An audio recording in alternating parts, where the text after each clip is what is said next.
Hello, this is Scarecrow, and what you're about to see is the second directing course I took with my class. I'm not gonna show you the entire scene that I did, but I want to talk a little bit about the process and the play that we did. The play that we did was Psychosis 448 by Sarah Kane, and it's a post-dramatic classic. When you open up the script for the first time, it doesn't really look like any traditional script.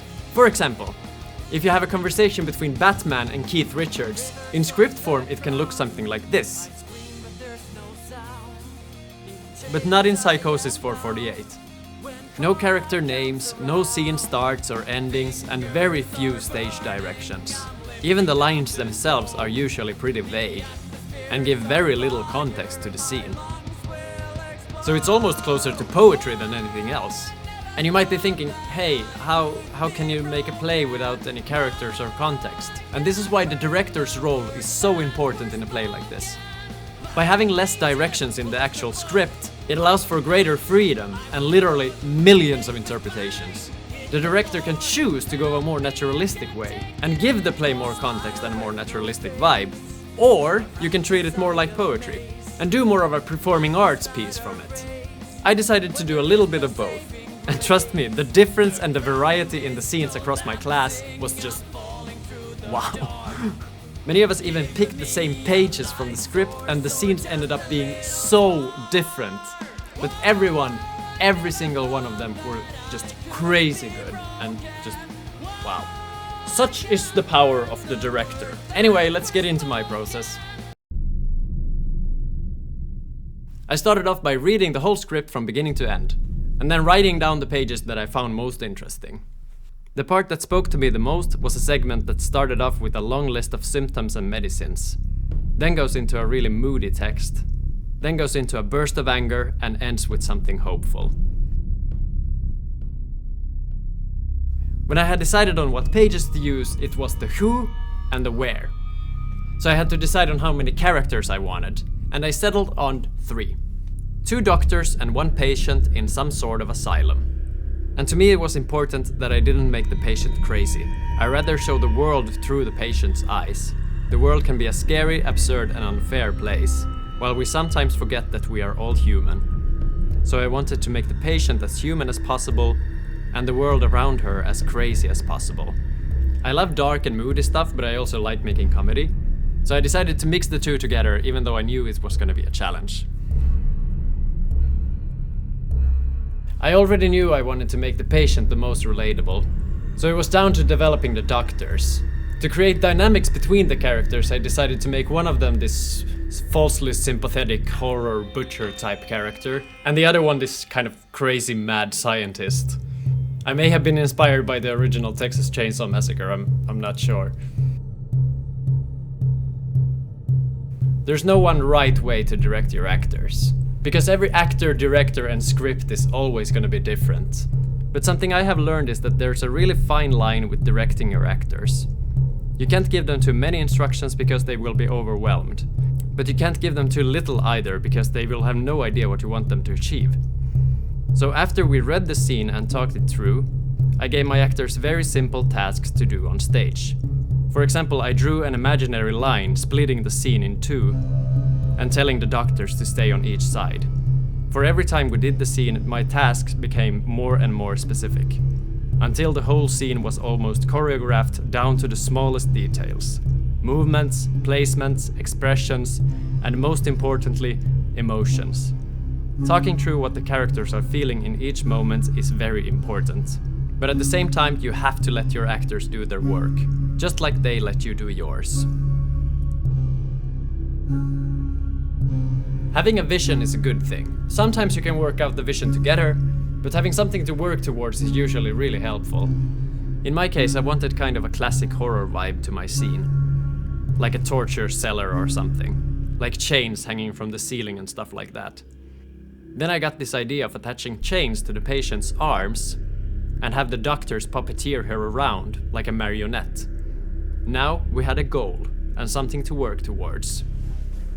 I kinda played connect the dots while I directed this scene. I had this one picture and then I had another one a little bit later, and then we worked out together how to get from one to another, like filling in the gaps in between.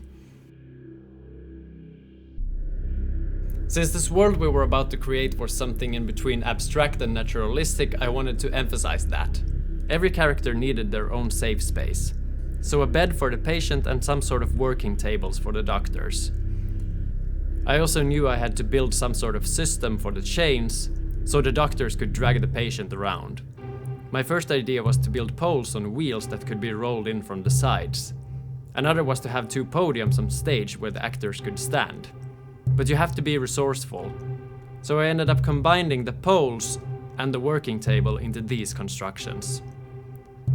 So now we didn't have to take anything in or out, and the chains and the handcuffs were visible from the start, to let the audience wonder if we were gonna use them or not.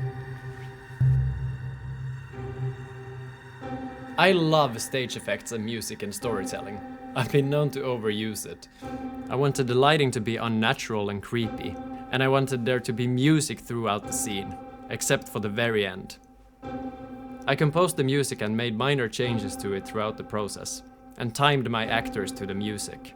I also used a video projector to put some video clips on the walls. Here are some clips so you can get a taste on what was shown.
Making music for theater is really hard, because it can't be too distracting, but it still should portray the feeling that you're looking for, without being too subtle. Finally, I want to show some special moments. There were a lot of them, but here's just a few. The opening, for example.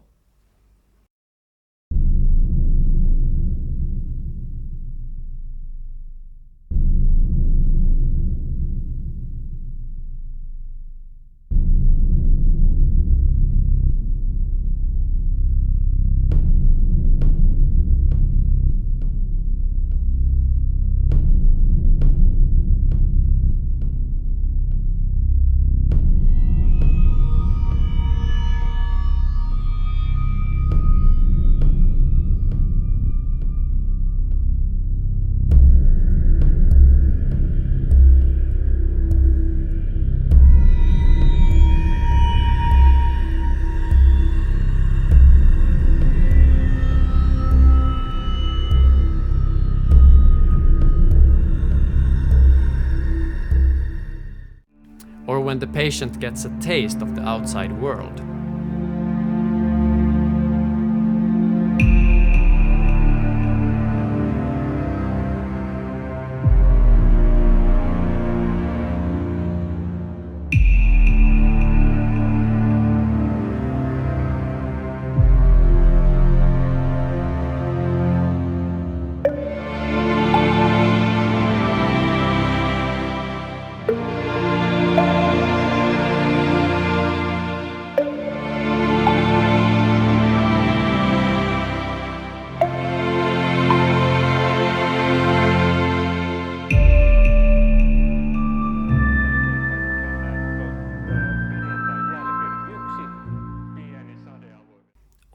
Even this part.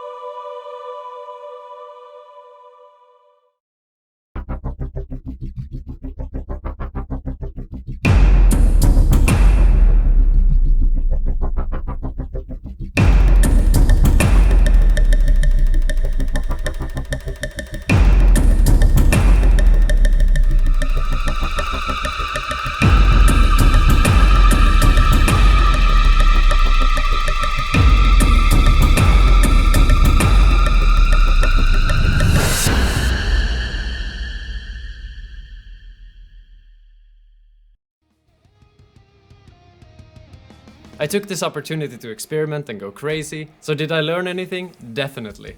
Would I have done something different if I did it again? Of course I would. But I just can't deny how much fun we had and how much we laughed during the rehearsals. So overall I'm satisfied and I'm really thankful. And I can't wait to the next opportunity I get to try out more stuff and learn even more. I hope you liked this video. I'm sorry I couldn't give you the full experience. If you have any questions, leave them below. Thank you for watching and take care. Bye!